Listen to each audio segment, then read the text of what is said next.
For me, the process of having a mentor with the Small Business Enterprise Center was very important for giving me the confidence to really step into a small business. I'd known for a lot of years that I want to eventually own my own business and work in more of an entrepreneurial way. And have always come up with loads and loads of ideas for that, but I've never had the know-how to really step into that, or the push behind me to be able to do that. And having a mentor in this program was nice to have somebody who I knew was in my back pocket with questions that I had and help me do research on things that I really had no experience with.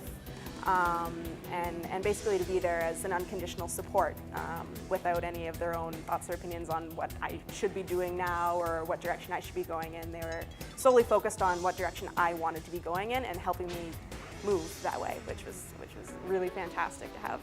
I love the analogy of climbing up a mountain because in that first stage of launching a business, it's the really steep part of the curve. And so often, we slip and we fall down. And having somebody who's gone up ahead of us to be able to give us that 10,000-foot view of what we're going through can make a huge difference. So, they can, relate to us and, what it's like to slip and how to pick ourselves up and keep going. As Reid Hoffman, who's the founder of LinkedIn, says, the fastest way to change yourself is to hang out with people who already are the way that you want to be. And so what this group of people in this room represent here today are a lot of the aspirations of some of the young entrepreneurs who are out there in this community. And so you've accomplished things that they're looking forward to. As they set out their vision, they're starting to think about some of the milestones that you've already hit. And the best way for them to be able to hit those is to be able to tap into your learning experience. It's really about sharing experience. And that's at the heart of what good mentoring is all about. So, when you can share something similar that you've gone through, or a challenge that you've overcome in your business that relates to what they're dealing with, that makes a huge difference in shortening that learning curve for them. The second is that in order to have an effective mentoring relationship, it needs to be inside the space of confidentiality.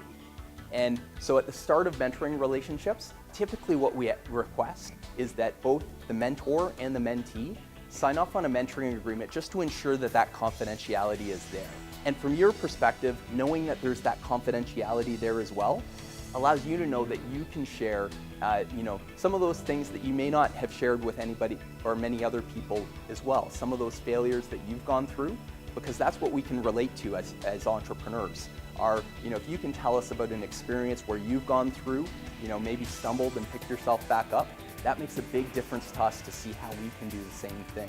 Brick walls are only there to keep out the people who don't want it badly enough. You're going to know those entrepreneurs, those mentees that want it bad enough. And your job as a mentor is to do what's on the next slide.